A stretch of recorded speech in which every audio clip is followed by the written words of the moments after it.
الله أكبر الله أكبر.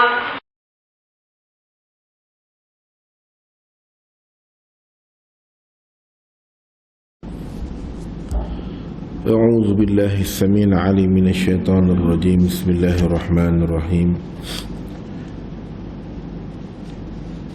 الحمد لله رب العالمين الرحمن الرحيم مالك يوم الدين إياك نعبد وإياك نستعين اهدنا الصراط المستقيم صراط الذين أنعمت عليهم غير المغضوب عليهم ولا الضالين آمين.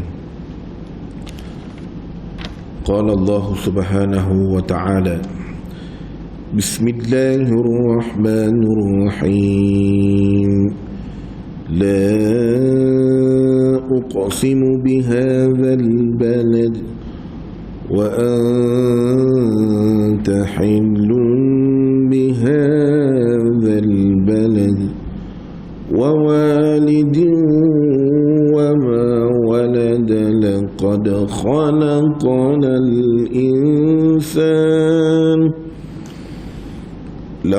خلقنا الإنسان في كبد. أيحسب أن لن يقدر عليه أحد. يقول أهلكت مالا لبدا. أيحسب أن لم يره أحد. ألم نجعل له عينين ولسانا وشفتين وهديناه النجدين. فلاقتحم العقبة وما أدراك ما العقبة. فك رقبة أو إطعام في يوم ذي مسغبة يتيما ذا مقربة أو مسكينا ذا متربة. ثم كان من الذين آمنوا وتواصوا بالصبر وتواصوا بالمرحمة. أولئك أصحاب الميمنة. والذين كفروا بآياتنا هم أصحاب المشأمة. عليهم نار مؤصدة. Sadaqallahul Aliyul Azim. Syukur kehadirat Allah Subhanahu wa taala, kelapangan masa yang diberikan Allah Subhanahu wa taala. Kita menuju di ambang Ramadan, insya-Allah. Kita selalu berdoa setiap hari bermula daripada bulan Rajab dengan mengungkapkan doa Allahumma barik lana fi Rajab, dan pada bulan ini Allahumma barik lana fi Sya'ban. Dan insya-Allah seminggu lebih lagi atau seminggu akan datang, mungkin hari Selasa, mungkin hari Isnin, mungkin hari Rabu, akan berlakunya Ramadan. Dan kita akan minta Allahumma barikna fi syahrul Ramadan. Hamba bacakan ayat tadi dalam suratul Balad ini, yang mana surah yang ke-90, juzuk 30, yang mengandungi sebanyak 20 ayat.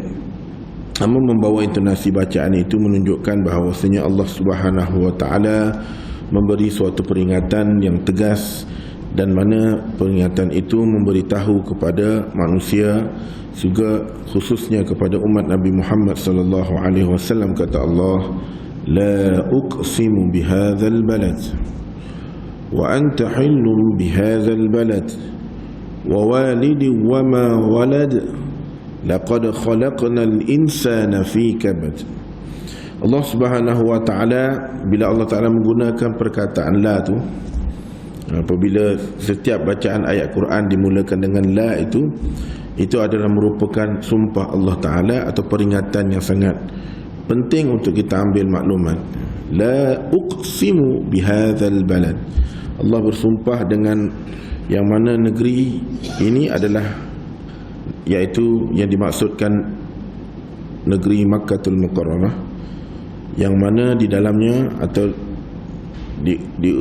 adanya engkau ya Muhammad yang ditempatkan di dalam negeri ini. Wa anta hillum bihadzal balad, kata Allah, demi negeri ini iaitu Makkah, dan ditempatkan engkau di negeri ini ya Muhammad. Wa walidi wa ma walad, dan demi pertalian bapa dan anaknya. Laqad khalaqnal insana fi kabad, yang mana sesungguhnya Allah Subhanahu wa ta'ala telah menciptakan manusia. Khalaqnal insana fi kabad, yang mana tidak mengira apa yang sesuatu, apa sebab musabab. Allah Ta'ala mencipta manusia itu yang mana berada dalam keadaan susah payah. Dan ayahsabu an la yaqdiru alaihi ahad, apakah iaitu manusia itu tidak mengira bahawa tidak ada sesuatu yang paling berkuasa di atasnya. Susah nak cerita manusia ni, susah tuan-tuan. Berbeza dengan ciptaan malaikat, berbeza dengan ciptaan kita panggil bangsa jin, ya. Tapi manusia ni perlu Allah Ta'ala mengarahkan beberapa malaikat untuk turun ke bumi Allah, mengambil beberapa jenis tanah dan dibawa naik balik, dan untuk dijadikan manusia oleh Allah Subhanahu wa ta'ala. Susah sehingga tanah pernah menafikan dan menidakkan supaya janganlah ambil aku, janganlah ambil aku, ketika Jibril diarahkan pertama kali untuk turun ke bumi Allah untuk mengambil tanah. Setelah itu diselangi dengan malaikat seterusnya, sehinggalah diselangi dengan malaikatul maut. Maka kata malaikat maut, aku tidak akan naik dan meninggalkan tanah, melainkan aku membawa jenis-jenis tanah yang diarahkan oleh Allah kepadaku untuk aku bawa berjumpa dengan Allah Ta'ala. Jadi tuan-tuan, payahnya nak menjadikan manusia ni. Kita belum cerita tentang sifat manusia, belum cerita lagi tentang rupa paras manusia, belum cerita lagi kulit hitam, putih dan seumpamanya. Seterusnya, yaqulu ahlaktu malal lubada, dia mengatakan aku telah menghabiskan harta yang banyak. Lalu Allah Ta'ala bertanya, ayahsabu allam yarahu ahad, apakah dia mengira bahawa tidak ada sesuatu pun yang melihatnya? Ini Allah Ta'ala sumpah kepada Nabi Muhammad, Allah Ta'ala memberi peringatan ni, dalam negeri ini adanya Muhammad, dan dia menyatakan bahawasanya adakah manusia ni tak tahu di atas kesusahan yang ada ni ada pencipta yang menciptakan kamu wahai manusia. Lalu dalam keadaan itu juga Allah menyambung lagi, alam naj'al lahu aynai wa lisanan wa syafatain, dan bagaimana bukankah kami telah menjadikan untuknya sepasang mata dan begitu juga lidah dan sepasang bibir. Seterusnya, wa hadainahun najdain, dan kami telah menunjukkan kepadanya dua jalan. Satu jalan ini supaya kita hamba di sisi Allah, umat Nabi Muhammad, memilih jalan kebaikan atau jalan sebaliknya, jalan kejahatan. Falaqtahamal aqabah wa ma adraka mal aqabah, dan tetapi dia tidak menempuh jalan yang mendaki sukar. Dan tahukah kamu apakah jalan yang mendaki itu sukar?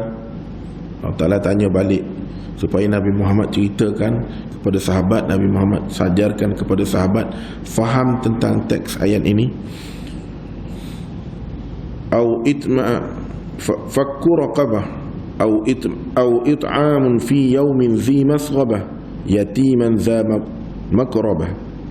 Dan bagaimana Allah Ta'ala iaitu melepaskan suatu hamba sahaya dan memberi makan pada hari yang akan terjadinya kelaparan.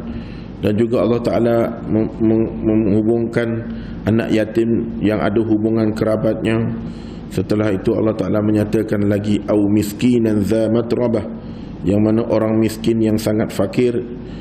Summa kana minal ladzina amanu wa tawasaw bis sabri wa tawasaw bil marhamah, yang mana kemudiannya Allah Ta'ala masukkan mereka yang tergolong dalam golongan yang beriman dan saling berperanan untuk bersabar dan berpesan-pesan tentang kebaikan dengan penuh kasih sayang. Ulaika ashabul maimanah, dan mereka orang-orang yang beriman saling berpesan adalah orang yang kanan. Walladzina kafaru biayatina hum ashabul mash'amah, dan orang yang kafir kepada ayat-ayat kami ini, mereka adalah golongan yang terdiri daripada golongan kiri. Alaihim narum muqsadah, dan mereka akan berada dalam suatu tempat yang kami tempatkan neraka yang sangat rapat untuknya.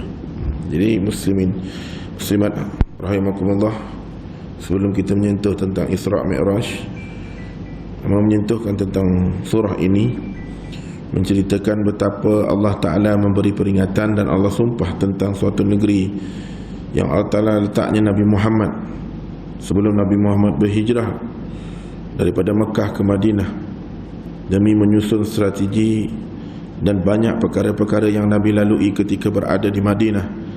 Dan setelah itu Nabi datang balik, Nabi Rizal balik, Nabi datang balik ke Mekah dalam konsep yang tertentu melalui firman-firman Allah Subhanahu wa Ta'ala. Jadi apakah bukti yang mana semua pergerakan Nabi, pertuturan Nabi, perbuatan Nabi merupakan adalah daripada firman Allah Subhanahu wa Ta'ala, dan perbuatan-perbuatan Nabi yang kita jadikan sebagai pedoman yang merupakan hadis-hadis Nabi, sehingga kan kita dapat menyempurnakan iman kita ini dengan kita berpegang kepada Al-Quran dan As-Sunnah.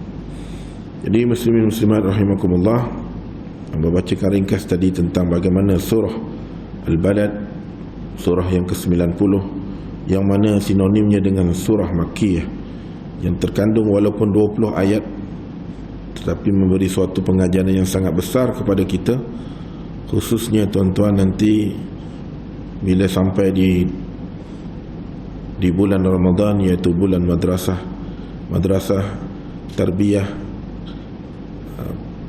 kita panggil apa lagi, pembaikian, pemulihan, semua boleh dierti katakan dalam bulan Ramadan.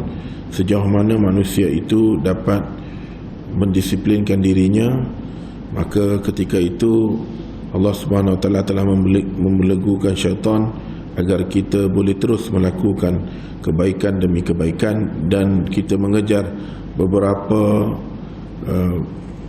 kebaikan yang Allah Ta'ala berikan dalam bulan Ramadan. Jadi malam ini kita akan menyambung. Minggu depan kita tak daerah ke akhiran ni dah. InsyaAllah kita panjang umur, murah rezeki, kita jumpa lagi selepasnya bulan Ramadan. Bagaimana Isra' Mi'raj ini kita dah melalui banyak fasa dah. Nabi berlaku kesedihan setelah berlaku dua insan yang sangat rapat dengan Nabi. Satu merupakan perisai pada Nabi, yang kedua merupakan ekonomi yang menyumbang kepada dakwah Nabi. Dan setelah ketiadaan satu insan yang pertama ini, maka timbul keberanian untuk menyakiti Nabi. Dan setelah berlaku fasa-fasa ini, maka Allah Subhanahu Wa Ta'ala, tuan-tuan muslimin muslimat rahimakumullah, datangkan Isra' Mi'raj. Tatkala Nabi berada di peringkat dakwahnya yang masih samar-samar, nak terus tak terus, nak terus tak terus, nak terus tak terus. Dan dalam keadaan menuju kepada kejayaan ini, berlaku pelbagai mihnah, penindasan yang berlaku dalam sejarah Nabi. Dan kejayaan dakwahnya kelihatan bagai bintang yang berkelipan tetapi agak pudar. Kenapa? Kerana Nabi dihujangi dengan berbagai mehnah, berbagai tribulasi, berbagai cabaran, sehingga kan Nabi sendiri bertubi-tubi menerima kesedihan dan apalagi cemohan daripada bangsa ataupun daripada kaum Quraisy. Maka dalam keadaan itu, maka Allah Subhanahu Wa Taala dengan izin Allah Taala berlakulah peristiwa Isra wal Mi'raj. Ahli sejarah menyimpulkan dengan pendapat kerana berlakunya Isra Mi'raj ini ada beberapa perkara-perkara ataupun aspirasi penting yang boleh kita ambil. Yang pertama, Isra berlakunya pada tahun Nabi dimuliakan oleh Allah dengan diangkat sebagai Nabi. Yang ini, pandangan ini sangat kuat disokong oleh Imam At-Tabari. Yang kedua, peristiwa ini berlaku 5 tahun setelah Nabi diangkat menjadi Nabi, baginda Muhammad diangkat menjadi Nabi. Dan pendapat ini juga disokong oleh Imam Nawawi dan Imam Al-Qurtubi. Yang ketiga, peristiwa ini berlaku pada malam 27 Rejab tahun 10 kenabian. Berarti Nabi dah jadi Nabi, diangkat menjadi Nabi 10 tahun kenabian. Pendapat ini dipilih oleh Al-Allamah Al-Mansur Furi. Ini disokong oleh Al-Mansur Furi. Yang keempat, ianya berlaku 16 bulan sebelum hijrah, iaitu pada bulan Ramadan pada tahun 12 kenabian. Ini pendapat yang keempat ataupun pengajaran yang boleh kita ambil. Yang kelima, ianya berlaku setahun 2 bulan sebelum hijrah, iaitu pada bulan Muharram tahun ke-13 kenabian. Yang keenam, ianya berlaku setahun sebelum hijrah, iaitu pada bulan Rabiul Awal 13 tahun kenabian. Abang ulang sekali lagi supaya tuan-tuan yang nak catat. Isra Mi'raj ini ada pengajaran yang kita boleh ambil. Ada 6 item ataupun 6 matlamat yang Allah Ta'ala ingin sampaikan. Pertama, Isra berlaku pada tahun baginda Muhammad dimuliakan oleh Allah, diangkat sebagai Nabi, dan hujah ini disokong kuat oleh Imam At-Tabari. Yang kedua, peristiwa ini berlaku 5 tahun setelah baginda diangkat menjadi Nabi. Pendapat ini dianggap dan dijelaskan oleh beberapa pandangan, terutamanya Imam An-Nawawi dan Imam Qurtubi. Yang ketiga, peristiwa ini berlaku pada malam 27 Rejab tahun 10 kenabian. Pendapat ini dipilih oleh Al-Allamah Al-Mansur Furi. Yang keempat, ianya berlaku 16 bulan sebelum berlakunya hijrah, iaitu pada bulan Ramadan tahun ke-12 kenabian. Ianya juga berlaku setahun 2 bulan sebelum hijrah, iaitu pada bulan Muharram tahun ke-13 kenabian. Dan yang keenam, ianya berlaku setahun sebelum hijrah, iaitu pada bulan Rabiul Awal tahun ke-13 kenabian. Jadi ada 6 item yang kita boleh lihat supaya kita mentadaburi, kita berfikir, kita mengambil kesimpulan, dan kita adaptasikan dalam kehidupan kita. Apakah sebenarnya kita panggil misi dan visi Allah Ta'ala memperistiwakan Isra Mi'raj ini untuk tatapan umat Nabi Muhammad, khususnya juga perjalanan Nabi, dan Allah Ta'ala membawa suatu pengajaran dan pembelajaran kepada Nabi melalui Isra Mi'raj. 3 pendapat yang teratas disangkal oleh fakta bahawa Khadijah radhiyallahu ta'ala anha meninggal dunia pada bulan Ramadan, iaitu bersamaan dengan tahun ke-10 kenabian. Kewafatannya sebelum difardukan sembahyang 5 waktu sehari semalam, dan tidak ada khilaf bahawa solat 5 waktu difardukan pada malam Isra tersebut. Dan sementara 3 pendapat yang terkemudian, penulis tidak menemukan hujah yang menentukan manakah yang lebih tepat, sama ada nombor 4, nombor 5 atau nombor 6. yang telah membacakan 6 item tadi. Namun begitu berdasarkan tentang intipati yang ada di dalam suratul Isra juzuk 15 itu menunjukkan bahawasanya benar berlakunya peristiwa Isra Mi'raj itu dan agak terkemudian. Para imam hadis meriwayatkan kisah terperinci berkaitan peristiwa ini berikut kami bentangkan. Jadi pengarang kitab Rahiqul Mahtum ini membentangkan. Kata Ibnu Qayyum, Rasulullah SAW diisrakan dengan jasadnya menurut pendapat yang sahih daripada Masjidil Haram ke Baitul Maqdis dengan menunggangnya burak dan ditemani oleh Jibril AS. Dan sesampainya di Baitul Maqdis, baginda singgah dan menunaikan solat bersama para anbiya, dan dengan itu Nabi sendiri menjadi imam. Binatang burak itu di tambatan pintu Masjidil Aqsa. Kemudian baginda di-mi'rajkan tadi, subhanallazi asra bi'abdihi laila minal masjidil haram ilal masjidil aqsa. Nabi diisrakan. Setelah itu kemudian Nabi di-mi'rajkan pada malam itu juga daripada Baitul Maqdis ke langit dunia,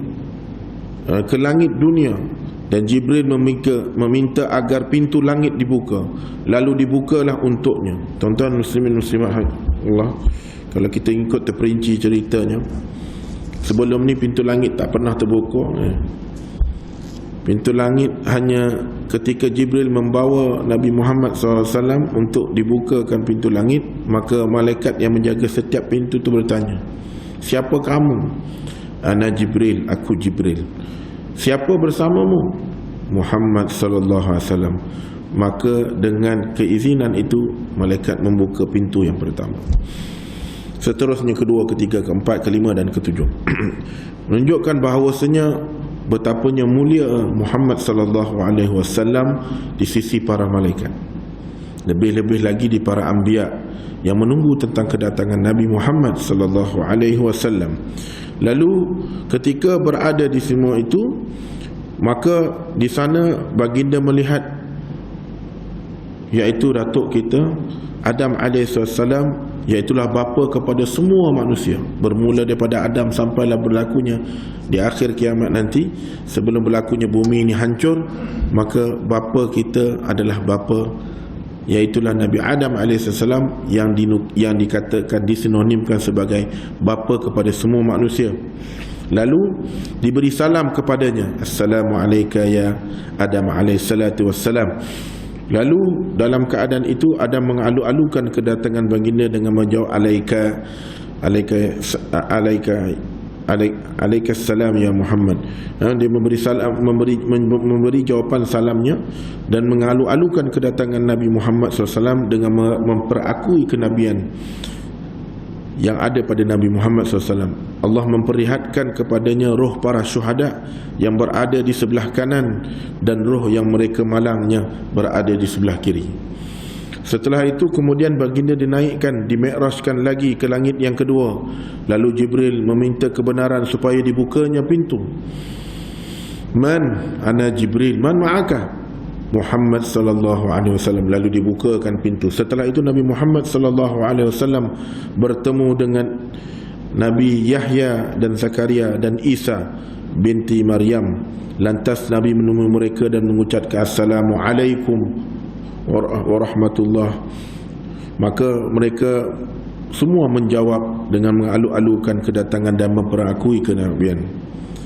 Kemudian di-mi'rajkan lagi ke langit yang ketiga. Maka ditanya juga malaikat seterusnya, Man anta? Dia jawab, Ana Jibril. Man ma'aka? Siapakah bersama dengan kamu? Ana ma'a Rasulullah SAW, Muhammad SAW. Lalu dibukanya pintu yang ketiga sampai di atas. Lalu Nabi Muhammad berjumpa pada langit yang ketiga dengan Nabi Yusuf AS. Berlakulah sesi memberi salam, dijawabnya salam dan juga dialu-alukan dan diperakui kenabian Muhammad SAW. Kemudian di-mi'rajkan langit yang keempat. Lalu baginda berjumpa dengan Nabi Idris alaihissalatu wassalam. lalu mengalu-alukan kedatangannya. Kita kisah Nabi Idris ni, kalau ada masa hamba akan cerita betapa uniknya Nabi Idris ini. Sempat dimatikan, setelah itu berada dalam syurga Allah SWT. Kisahnya sangat menarik. Nanti kita akan cerita kalau ada masa. Kemudian dimi'rajkan lagi ke langit yang kelima. Di sana baginda memilih, baginda dibukakan pintu setelah disoal oleh malaikat yang menjaga pintu yang langit yang kelima. Lalu Jibril menyatakan dengan jawapan yang seperti mana hamba sebut sebelum tadi. Dan setelah itu dibukakan pintu, maka Nabi terlihat kepada Nabi Harun bin Imran, lalu mengucapkan salam dan kemudian mengalukan kedatangan Nabi Muhammad. Kemudian dimi'rajkan lagi langit yang keenam. Di situ baginda setelah dibukakan pintu yang langit keenam, Nabi bertemu dengan Musa bin Imran, lalu mengucapkan salam dan Musa mengalukan dan mengakui kenabian Muhammad SAW. Setelah itu dimi'rajkan lagi. Sebelum Nabi dimi'rajkan ke langit yang ketujuh, setelah baginda meninggalkan Nabi Musa, maka Nabi Musa pun menangis sangat kuatnya. Lalu ditanyakan kepadanya, mengapa engkau menangis? Lantas dijawabnya, aku menangis kerana seorang pemuda diutuskan selepasku tetapi umatnya masuk syurga lebih ramai daripada umatku. Nabi Musa sedih. Maknanya datang Nabi Musa, Nabi Muhammad terakhir, tapi kita panggil amalan gandaan yang dapat pada umat Nabi Muhammad lebih mendahului masuk daripada amalan umat Nabi Musa. Umat Nabi Musa ni banyak masuk neraka Allah Ta'ala, tapi umat Nabi Muhammad diberi kemuliaan masuk dulu awal ke dalam syurga Allah. Ada yang dihisap, ada yang melepas dihisap, ada yang sebaliknya. Tapi Nabi Musa menangis. Kenapa? Engkau terakhir, Nabi yang terakhir, tapi umatmu mendapat satu kemuliaan, umatmu akan didahulukan. Setelah itu baginda dimi'rajkan langit yang ketujuh. Maka ditanya oleh malaikat langit ketujuh, siapakah kamu? Ana Jibril. Man ma'aka? Siapakah dengan kamu?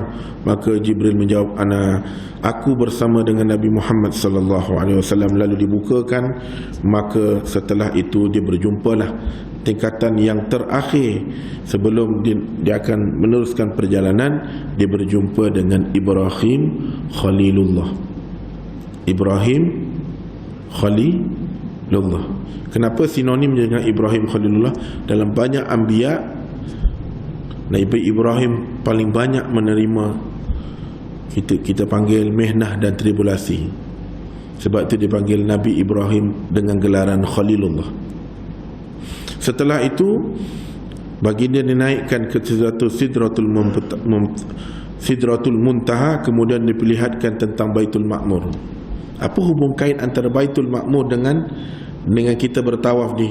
Jadi begitulah, saking banyaknya malaikat yang bertawaf di Baitul Ma'mur, kita melihat berapa ramainya manusia yang bertawaf di atas muka bumi Allah, iaitulah di Makkatul Mukarramah. Jadi dia ada connecting, dia ada hubung kait dua tu. Apabila tiada lagi tawaf, dan maka akan berlakulah, kita akan melihatlah bagaimana tanda-tanda kiamat akan keluar. Jadi selagi masih adanya di bumi ini tawaf, maka ada lagi hubung kaitnya, dan bumi ini masih lagi terselamat daripada kebinasaan.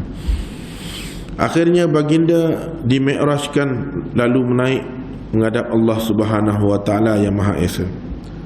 Sampai di langit yang tujuh, ada ulama menyatakan sebelum dia nak naik seterusnya dimi'rajkan Nabi Muhammad SAW, Jibril kata, ya Muhammad, aku sampai di tahap ini sahaja. Aku mampu menemanimu ya Muhammad sampai di tahap ini sahaja. Tapi kalau engkau berkehendak untuk aku menemani engkau sampailah berjumpa dengan Allah Ta'ala, nescaya engkau tidak akan melihat lagi aku, iaitu kata Jibril. Maka Jibril naik maka Nabi Muhammad naik dengan sendirinya. Lalu akhirnya dimi'rajkan Nabi Muhammad sehingga berjumpa dengan Allah. Anbiya yang lain tidak mampu untuk berjumpa dengan Allah kerana nur Allah Subhanahu wa taala. Tapi Muhammad satu keistimewaan, mampu melihat Allah Subhanahu wa taala. Ini kelebihan Nabi kita, tuan-tuan. Nabi siapa? Nabi kita Muhammad sallallahu alaihi wasallam. Dan ketika itu lalu hampirlah baginda dengan Allah seolah-olah hampirnya dua busa panah, dan lebih hampirnya lagi. Kalau dua busa panah ni, tuan-tuan bayangkanlah macam mana rapatnya Nabi Muhammad bertemu dengan Allah. Allah mewahyukan kepada hambanya, mahu diwahyukan, difardukannya kepada Nabi Muhammad 50 salat. Setelah itu Nabi Muhammad pun pulang, sehingga apabila sampai ke Nabi Musa, lalu Nabi Musa bertanya, "Ya Muhammad, apakah yang dihadiahkan oleh Allah kepadamu, ya Muhammad?" Lalu Nabi Musa bertanya kepada Nabi Muhammad, lalu baginda menjawab, "Aku dikurniakan oleh Allah Subhanahu wa taala dengan salat 50 waktu." Lalu Nabi Musa berkata, "Sesungguhnya umat kamu tidak mampu. Umat kamu ya Muhammad tak mampu nak buat 50 waktu. Lalu kembalilah kepada Allah dan mintalah agar Allah Ta'ala berikan sedikit keringanan buat umatmu." Maka Nabi naiklah, naik turun, naik turun, naik turun, lalu sampailah kepada tahap 5 waktu.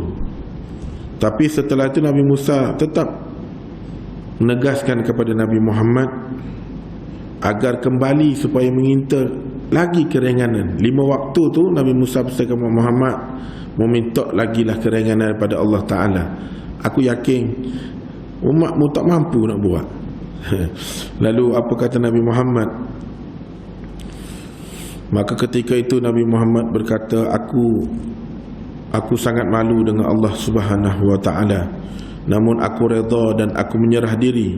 Setelah itu Nabi berlalu dan menyeru dengan perkataan kefarduan kepadaku dan ringanlah kepada hamba-Mu.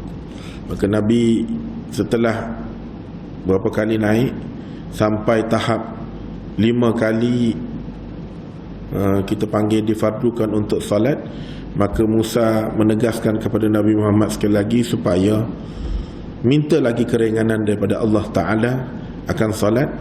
Tetapi Nabi Muhammad kata, "Ya Musa," Nabi Musa alaihissalatu wassalam, "aku malu kepada Allah Subhanahu wa taala, maka aku cukuplah padailah dengan apa yang difardukan kepadaku, dan aku telah diringankan daripada hamba-hambaku." Jadi Ibn Qayyim kemudian menyebut tentang perselisihan pendapat tentang perkara ini. Adakah Nabi Muhammad SAW melihat Allah?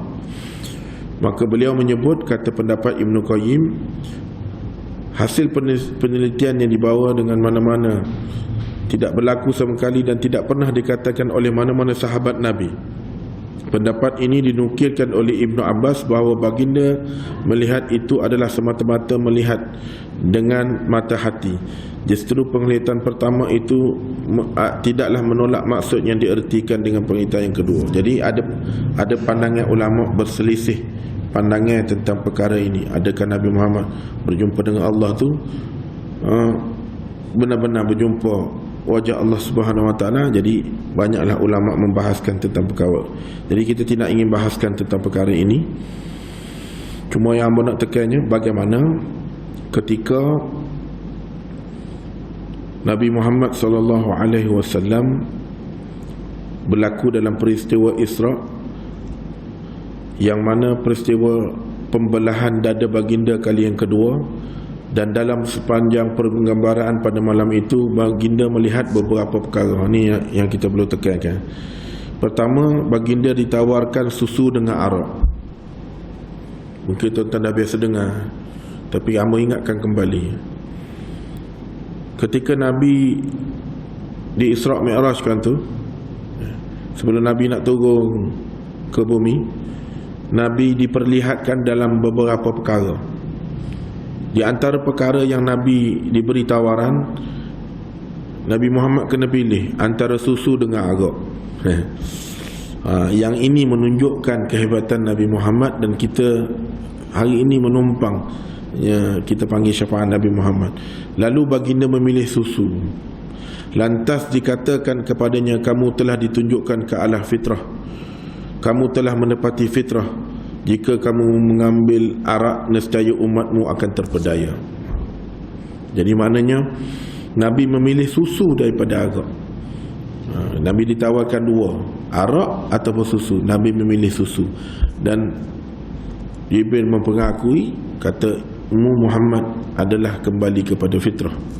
Kalau mau ambil arak saat ni, maka habislah kepada umatmu. Setelah itu baginda ditunjukkan dengan 4 jenis sungai di dalam syurga. 2 daripadanya syurga yang zahir, sungai yang zahir, dan 2 lagi sungai yang batin. Sungai yang zahir itu ialah sungai Nil dan sungai Furat. Ia membawa maksud baginda akan menapak ke lembah-lembah yang subur di sepanjang Nil dan Furat, dan penduduk kawasan itu akan menjadi pembawa risalah Islam generasi demi generasi. Itu bukanlah bermaksud air sungai itu mengalir dari sumber mata air syurga. Dan setelah itu baginda juga melihat malaikat Malik, penjaga neraka Allah Subhanahu wa ta'ala, yang tidak pernah senyum sama sekali dan tidak kelihatan riak kegirangan wajahnya, backing semacam, tak ada senyum. Begitulah baginda turut melihat syurga dan neraka. Dan setelahnya Nabi juga melihat orang-orang yang memakan harta anak yatim secara zalim, yang mempunyai muncung seperti muncung unta, di mana mereka memasukkan ke dalam mulut mereka kepingan-kepingan api seperti batu yang halus, lalu terbit semula daripada dubur mereka.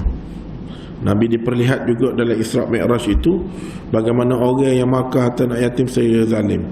Yang ni, yelah, hamba minta maaf lah kalau ada sahabat-sahabat hamba asatizah yang buka-buka tahfiz, yang buka institusi yang tertentu, khususnya fokus kepada anak yatim.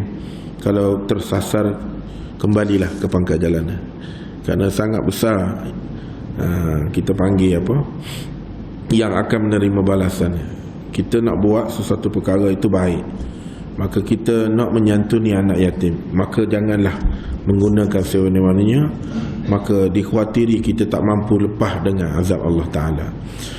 Lalu baginda melihat para pemakan riba yang mempunyai perut yang sangat besar, sehingga disebabkan mereka tidak berupaya untuk beralih daripada besar perut ni, macam orang busung. Dia tak boleh nak pusing kanan, tak boleh nak pusing kiri, duduk dalam keadaan macam orang paralyzed. Dan konco-konco Fir'aun datang kepada mereka ketika dibentangkan kepada mereka, mereka memijak-mijak mereka. Lalu baginda juga diperlihatkan kepada para penzina yang di tangan mereka memegang daging yang baik, sementara di sebelahnya ada daging yang keji yang sangat busuk, tetapi dimakannya daging yang jijik dan busuk dan ditinggalkan daging yang baik. Ini untuk orang yang fokus kepada melakukan penzinaan. Nabi diperlihatkan daging yang baik dengan daging yang busuk. Lalu baginda juga melihat para wanita yang masuk bertemu lelaki yang bukan daripada kalangan anak mereka. Baginda melihat mereka digantung oleh 2 susunya. Allahu Akbar.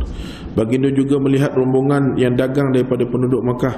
Semasa pergi dan balik, baginda dapat memberitahu tentang seekor unta yang sangat tersesat.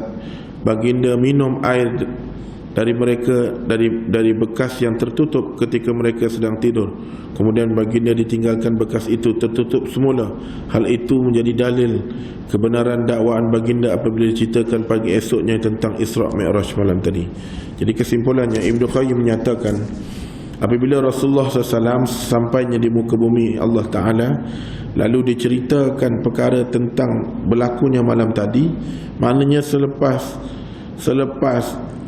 berlakunya Isra' Mi'raj malam tadi, pagi itu Nabi cerita kepada kaumnya, maka diperlihatkan oleh Allah kepadanya daripada tanda-tanda terbesar yang menunjukkan kebesaran Allah. Mendengarkan cerita itu, mereka bertambah tidak percaya dan semakin menyakitkan hati mereka. Mereka bertanyakan kepada baginda supaya menerangkan bagaimanakah bentuk rupa Baitul Maqdis. Lalu Allah singkapkan kepada mereka jelas. Baginda berupaya menyebutkan secara tepat tentang masjid ataupun kita panggil Baitul Maqdis. Dengan itu baginda berjaya memberitahu tentang besarnya kebesaran Allah Subhanahu wa taala. Ya Allah. Jadi di sinilah tuan-tuan, ketika Nabi Muhammad SAW menceritakan, malam tadi aku di Isra' Mi'rajkan, begini-begini yang aku lihat, aku diperlihatkan, aku dipertemukan dengan para anbiya yang terdahulu. Jadi ada yang menerima, ada yang kata kau pelik Nabi Muhammad SAW. Mana mungkin malam tadi sampai berjumpa, pecah, tebus pada ke langit sampai ke atas tu, pagi ni ada dah. Hamba pernah tamsilkan kan, cerita bagaimana semut dalam jubah hamba tadi. Hamba pernah ceritakan sebelum ni kan. Begitulah kita melihat, rasa macam pelik, tetapi tidak ada pelik di sisi Allah Subhanahu wa taala. Lalu secara ringkasnya boleh diungkapkan bagaimana hikmah penggambaraan yang tersurat melalui firman Allah Subhanahu wa taala, wa kadzalika nur Ibrahim malakutas sama wal ardi wa liyakuna minal muqinin. Dan demikianlah kami memperlihatkan Nabi Ibrahim tentang kebesaran dan kekuasaan Allah di langit dan di bumi supaya menjadikan ia orang yang percaya yang sepenuh-penuhnya dengan keyakinan. Dan bagaimana juga ketika Allah Ta'ala menunjukkan kekuasaannya kepada Nabi Musa, linuriyaka min ayatina kubra, dan berlakunya kami hendak memperlihatkan kepadamu sebahagian daripada ketandaan kekuasaan Allah Subhanahu wa taala. Jadi ini boleh menunjukkan bagaimana ketika Nabi berlakunya peristiwa kesedihan, berlakunya ancaman, berlakunya ketidaksukaan dan seumpamanya. Dan setelah itu, sebelum Nabi berhijrah, Nabi di Isra' Mi'rajkan, akhirnya Nabi menerima solat. Dan mudah-mudahan tuan-tuan kita diberi kekuatan untuk bersolat dan menunaikan solat. Tanggungjawab kita tentang solat ini kepada Allah Ta'ala sampai di saat terakhir nafas kita. Sebab itu tuan-tuan, kita selalu doa pada Allah Subhanahu wa taala, ya, supaya jangan kita dipalingkan hati kita daripada ketaatan Allah Subhanahu wa taala. Insya-Allah panjang umur murah rezeki, kita akan jumpa lagi selepas bulan Ramadan ini. Mudah-mudahan tuan-tuan menggunakanlah peluang ini dalam madrasah Ramadan ini.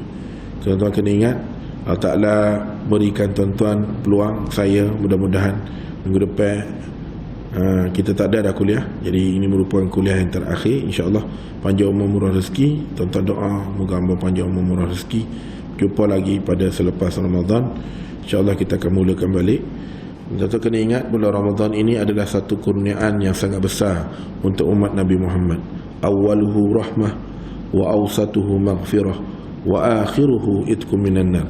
Pertama punya 10 hari yang pertama biasanya manusia okey. Kedua dah mula gayah. Ketiga ni lah tuan-tuan, kenalah kita betul-betul itqan, kita betul-betul buat persediaan. Janganlah akhir-akhir di ujung-ujung ni kita kau lemang, kita kau malah.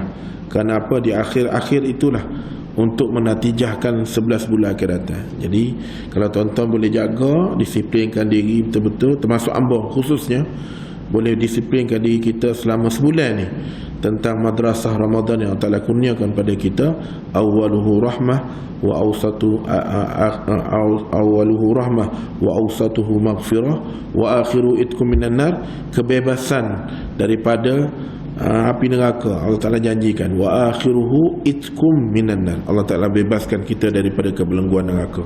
Jadi mudah tuan-tuan, dengan Ramadan kita ini kita layak berhujah dengan Allah Ta'ala. Ya Allah, aku menjadi manusia yang hamdan syakur, aku menjadi manusia yang taat, aku menjadi manusia yang mentaati tentang Ramadan, dan aku mentadaburi dan aku mensyukuri dengan peluang yang Kau berikan, dan berikanlah kebebasan aku daripada api neraka. Jadi mudah-mudahan kita semua diberi kesempatan dan keampunan daripada Allah Subhanahu wa taala. Aku qouli hadza wa astaghfirullah li wa lakum. Bismillahirrahmanirrahim. Allahumma barik lana في شعبان وبلغنا رمضان اللهم بارك لنا في شعبان وبلغنا رمضان اللهم بارك في شعبان وبلغنا رمضان اللهم إنا نسألك رحمة من عندك تهدي بها قلوبنا وتجمع بها شملنا وتلم بها شعثنا وترد بها فتنة عنا وتصلح بها ديننا ودنيانا وتحفظ بها غائبنا وترفع بها شاهدنا وتزكي بها أعمالنا وتبيض بها وجوهنا وتلحمنا بها رشدنا وتعصمنا بها من كل سوء يا قوي يا عزيز يا رب العالمين ربنا اغفر لنا ذنوبنا ولوالدينا وارحمهما كما ربونا صغيرا ربنا وهب لنا من أزواجنا وذرياتنا قرة أعين واجعلنا للمتقين إماما ربنا مقيم الصلاة ومن ذريتنا ربنا